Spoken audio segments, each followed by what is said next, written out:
Good morning. Welcome back to the Virtually Viking Show. I am your host, Sunshine Neely, and today I have Michelle Fox, the Career Service Coordinator for St. John's River State College. Welcome, Michelle. Hi, thank you for having me. Thank you for coming. We're just going to get right into our interview today. So, can you share a little bit about your background and how you became the Career Services Coordinator at St. John's River State College? Sure. So I've always been in the helping type of professions.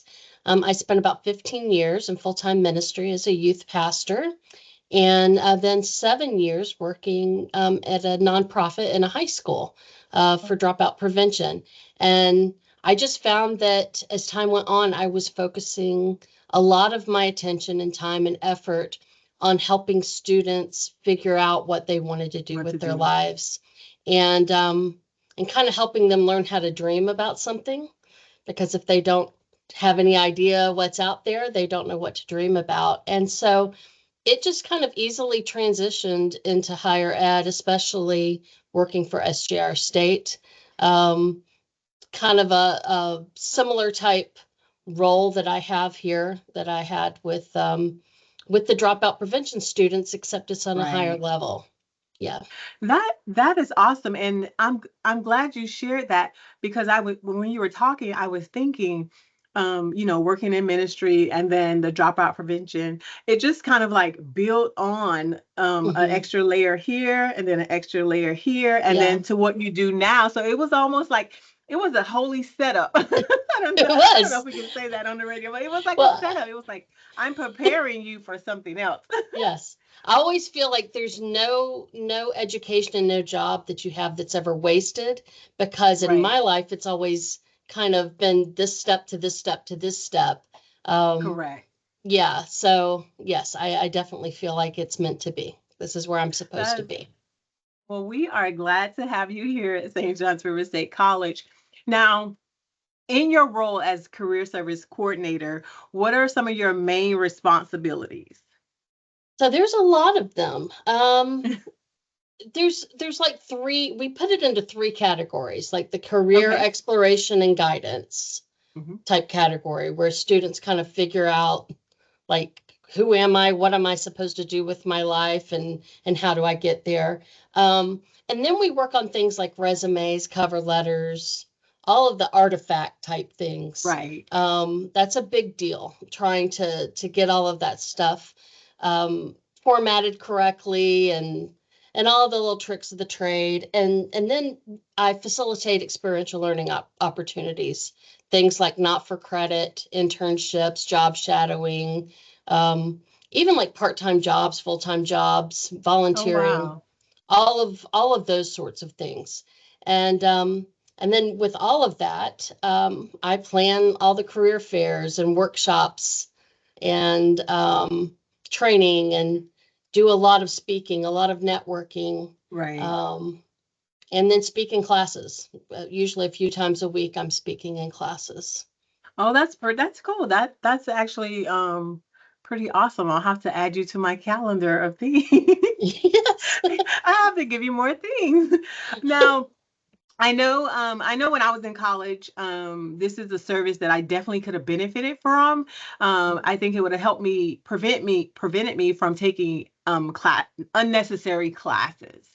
Yes. So if you have a student that's not quite sure, they're here getting their AA, or they just don't know, like they're a brand new student. But Mhm. how do you assist that student in choosing maybe the right career path or major?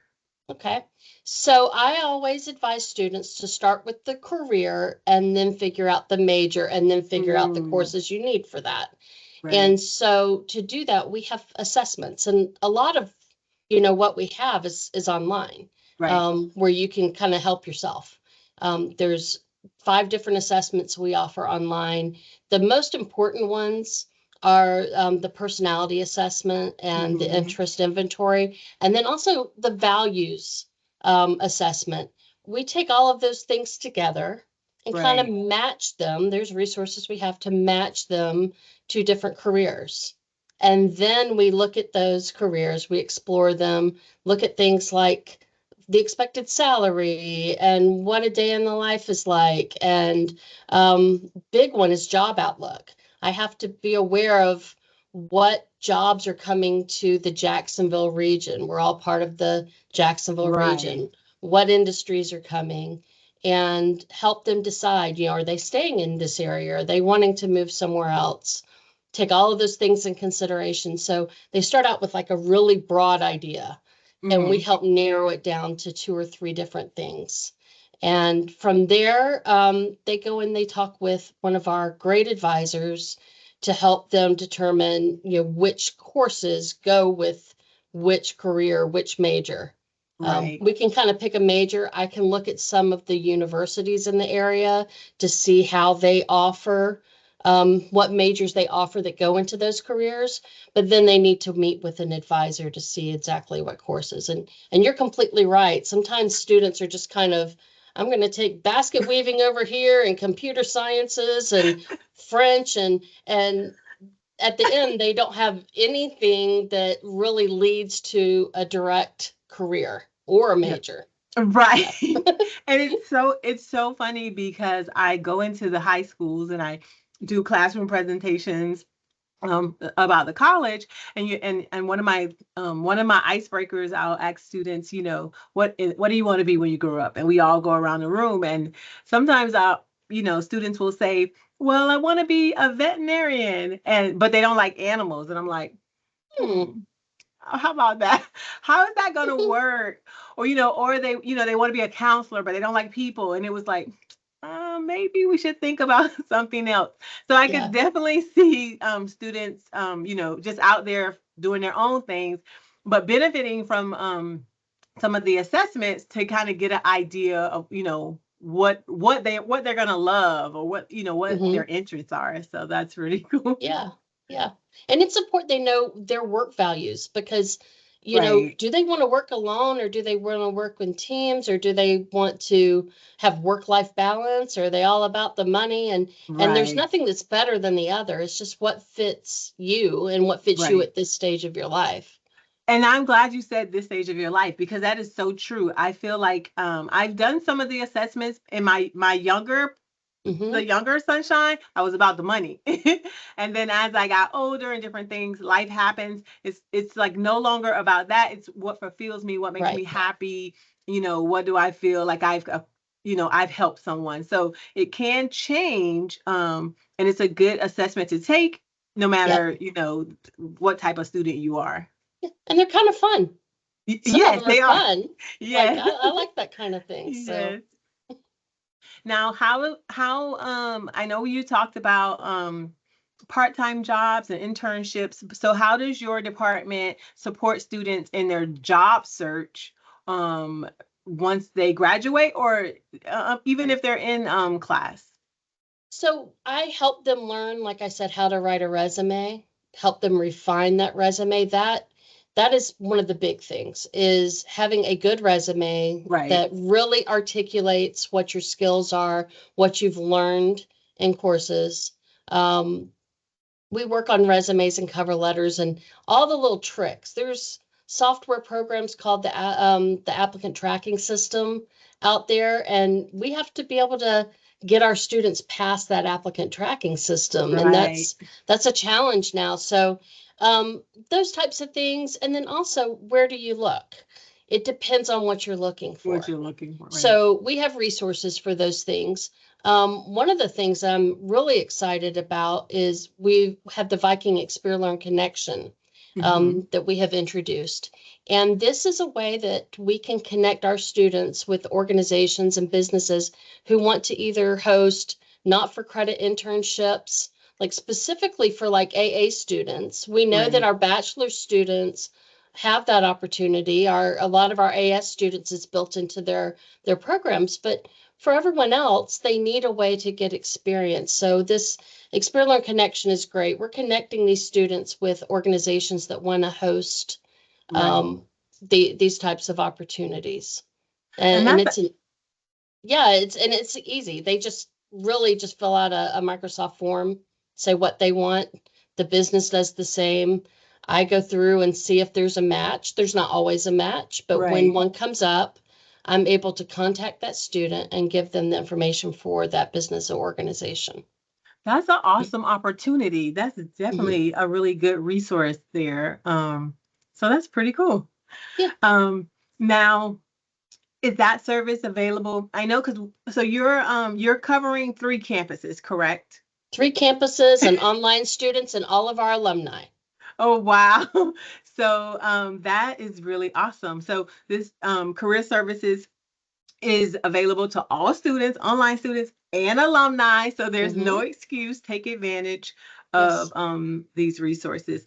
Now, what strategies? I know students are, they're out here, trying to get jobs, trying to get internships, maybe coming back from the workforce, back to school, or in the workforce, just looking for a career change. Mhm. Um, what are some common challenges that students face um, entering the workforce?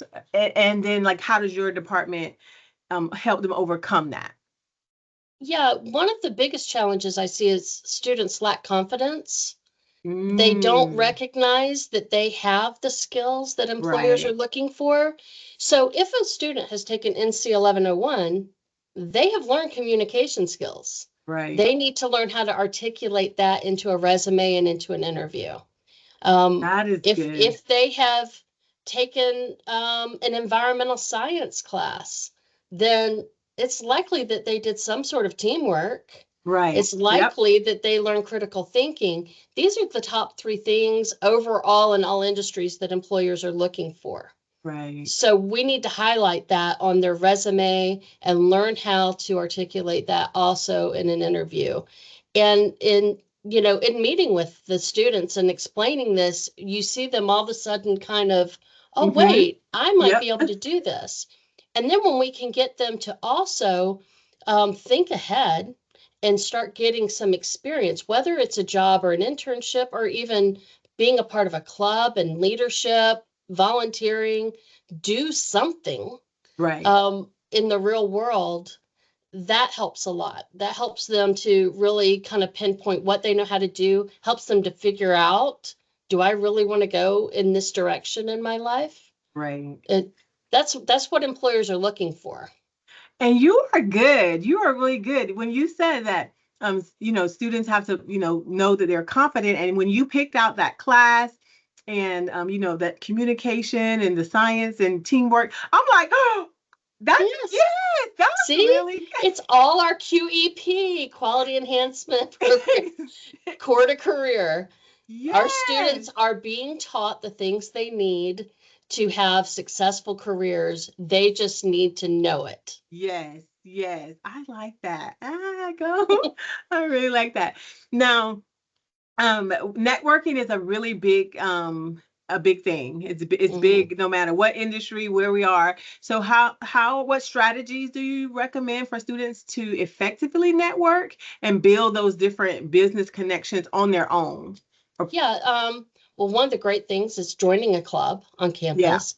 I'll use our Orange Park Campus Business Club. Dr. Kowalf has really done amazing things with them. I see these students at the events I go to. Wow. And they are out there with their little business cards and shaking hands and introducing themselves to like county commissioners and they have actually gotten jobs, Yep. careers out of this. Mhm. And so that's the thing. Put yourself out there and understand that, like, if you're sitting in a class, the people next to you may one day work for an organization that you want to work for. Yep. So instead of sitting and looking at your phone, Right. connect with somebody in real life, have a real conversation. When you are standing in line at Starbucks, if you see somebody, introduce yourself. Yep. It's a difficult thing. It's not natural to me. I am a big Yes. talker. I don't mind speaking in front of crowds, but it's not natural for me to network. You have Right. to like do things that are uncomfortable to get the results that you want in life, and it becomes easier. Yes. And I agree. You're at the store and you just strike up a conversation with Mhm. someone right behind you, but you never know where that conversation can lead you, Yes. because you're speaking, you're friendly, Hmm. you're pleasant. So I agree. I totally agree. It's sometimes it's not what you know, but it's who you It's who know. you know.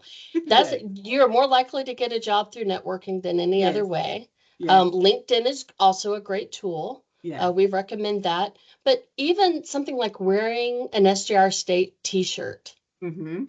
Yep. and somebody will say, "Oh, you go to that school," and Yep. then you can start talking about why you're going to Why you're going. school. If somebody asks you a question, like elaborate and make a connection to your future. They may Yep. be the CEO of the company you want to work for. I totally, totally, totally agree. And the organizations and the clubs, Hmm. because again, you may know someone in your organization and your club that knows Hmm. someone else that may be able to deliver your resume Yeah, in front of everybody else. So definitely it's about who you know, and networking and making those connections, and not just making those connections, but making genuine connections genuine and connections. relationships with people. So Yes. definitely. Now, Michelle, what do you enjoy most about working with the students here at St. John's River State College and the alumni? I absolutely love when a student comes in and maybe they have given up hope on what they're going to be, or they're confused, they're lacking that confidence. I love to see them leave with a smile on their face. You see, kind of, it's literally like a load has been No, lifted, yep.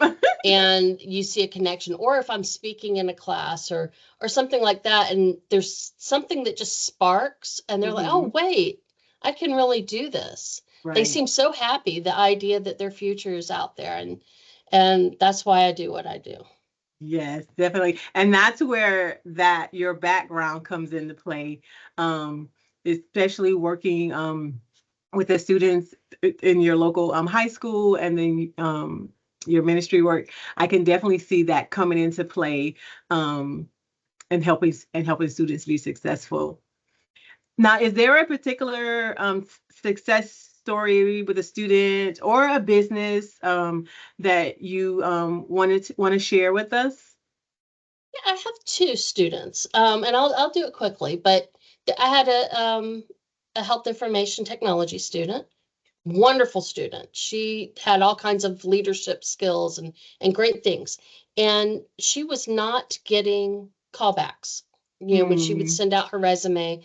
And she had this stuff on there. It was just not formatted correctly. Right. Even though it looked good, it wasn't formatted correctly. And so we reformatted it, and literally within a week, she had an offer to her number one choice, Oh, and wow. so that was great. And then another one, I had a non-traditional student, Hmm. who was older, and she had been out of school for a long time. She had been in the workforce, and she also had a criminal background from a long time Oh ago. my God. And Hmm. she needed a better job while she was going to school.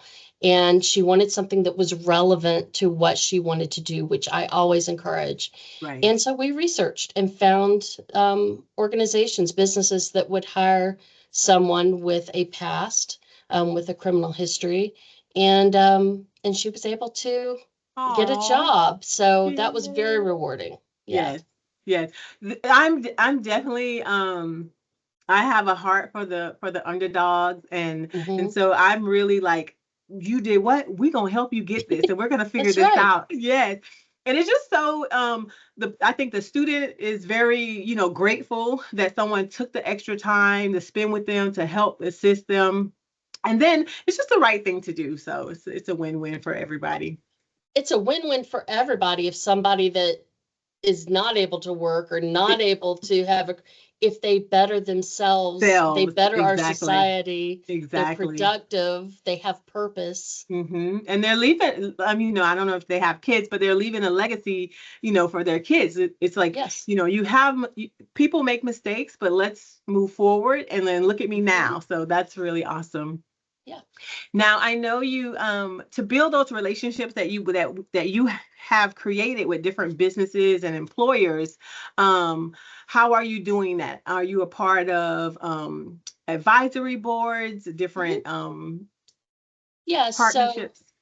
So I work with Career Source Okay. quite a bit. They help me out a lot making connections. Especially I started May will be 2 years, and so they help make those connections. When we do career fairs, that's a big place to make connections with businesses. I'm part of Right. the Earn Up Steering Committee with Jack's USA. Okay. That's Awesome. great. Also, going to events and meetings, all of those types of things. The thing that really helps is when we have like faculty or staff who have their own connections and they Yes. share Yes. and they share. Yes. Because I am not an environmental scientist. I don't Right. know people in that field, but we have faculty who do. That We do. have Right. computer people that know stuff I don't know, and they can make those connections. That's awesome. So definitely there goes that networking again. Yes. Awesome. Now I know you have an upcoming event um this week. So can you share more about that event and then any more upcoming events that you may have in the near future? Yeah, so we've already had career fairs on the Orange Park campus and the Hmm. Palaca campus and all kinds of workshops this year. We just finished having an allied health career day. But now coming up this week on this Thursday, the 20th, we are having a career fair on our St. Augustine campus. We're expecting about 30 businesses and organizations. That's good. This is one of those networking things. Last year, I Yes. had to like beg people. This year, they contacted me Right. and we maxed out. So we're very excited about that. That's from 10 o'clock until 1 o'clock on the St. Augustine campus in the Viking Center. And then we'll have like a nursing career fair coming up, but that's just for our nurses. Nursing And students. we'll have ongoing workshops and things like that. And every year we'll have these things. Right. It's growing. So Now yeah, the event that you have on Thursday, is that open to the public? yes, Yes. it's open to students, alumni, public, everybody. And we Okay. advertise it on all three campuses, even though it's taking place in St. Augustine, because there may be businesses in St. Augustine that really connect with a student from Orange Park or Palaca. Right. So I encourage our students who are on the different campuses to kind of think about, hey, maybe I should go to this and make that connection. Definitely. And so, listen, people, definitely come out Thursday, St. Augustine campus from 10, is it 10 to 2? 10 until 1. 10 until 1, because we got to go to lunch. So, yeah, 10 until 1. It's open to the public. And again, even if you're not looking for a job, if you have time to come over, this is the time that you should be networking. Definitely, shaking hands, meeting people. You never know. So Yeah. definitely come out, come out, come out. So one more, well, a few more questions. So I know, do you have one piece of advice to give the students preparing to graduate? So if you had a student that will graduate this spring, they're going into the workforce, um, what is one piece of advice that you would give that student? Don't wait until you graduate to start looking for positions and to start preparing that resume. You should start doing a resume your freshman year Freshman year, yeah. and constantly update it. Um, but get that stuff ready to go and be very thoughtful in the way that you apply. Make sure you tailor your resume to each position. Don't do Yeah, like one resume and then check all the boxes on Indeed and send it out to everybody. right. Really research where you want to work and look at specific details and match them into your resume. And then practice. We have Big Interview. It's a resource. You can find it on the Career Services site. It's free for you, and it gives you a way to practice doing an interview. And Awesome. practice, practice, practice. Yes, yes, definitely practice for interviews. Do not go into an interview without Mhm. practicing. um yeah, definitely questions, that they may ask, or Hmm. questions, even if there's something you think you're going to struggle with, practice that in Yes. advance before you go into that interview. Now, I know you say a lot of our stuff is online for students to access on your website. Is that the best way to utilize the resources at the career service? Okay. Yes, yes. Just if you look on the Career Services website, which you can easily find on the SGR state page, um, it's all spelled out really easy to find. And if you go on there and you're not getting the help you need or you need something extra, by all means, you can contact me. We can meet via Zoom, we can meet in person. I travel to all three campuses and meet with students and alumni. And so and make use of this stuff. Yes. It's free for you now. It's free for you once you graduate. Yes. All of this does not end whenever you graduate. Definitely. I was just gonna ask, and if you have a student that, is online and they're like, this is overwhelming, I'm not sure, can Hmm. they meet in person? And so I like the option to do Zoom because it might be easier. We could hop on and do a Zoom versus, driving or meeting. Hmm. But then I like the option that it is available because I know I have students that do better in person as well as on their own independently. So that's a really awesome that you offer both. So Yes. yay. Yes, or potential students. If a student is looking to come here and they're looking at one of our programs and they want to know, is this a good fit? I can meet Right. with them as well. Awesome, awesome, awesome. Well, you heard it here, folks. She's available. Now, what are your hopes for the future for the Career Services Department at St. John's River State College? So, like I said, it's been less than 2 years since I started here, and it has already grown to Right, now where, I'm getting more and more calls and more of our faculty are asking me to come speak. I want that to grow. I want right, it to be a part of every student's normal thing right. to engage with career services. I think every student should have some interaction with career services before they leave this school. I Um, agree. and for our faculty to know that I'm here as a resource for them I agree. in all disciplines. Whether you're teaching humanities or nursing, I'm here. Right. And I hope that that grows. And I foresee that it will grow, and I foresee that the internship and experiential Yes. learning aspect will grow. Yes, I'm excited about both of those. So I am definitely with you and agree and hoping that they continue to grow, continue to flourish, so that we can serve our students better. Not that, and that we're already doing a great job, but we're just Mhm. going up to another level, another notch. So I am excited for the great things that the Career Services Department is doing here at St. John's River State College. And Michelle Fox, thank you for interviewing with us today. We Thank have learned a you. lot, a lot, a lot. So, again, this Thursday from 10 a.m. to 1 p.m., go out to the St. Augustine campus for the career fair. And we thank you again for joining us. And we ask that you continue to watch the show for different updates and different interviews that we will have here on Virtually Viking.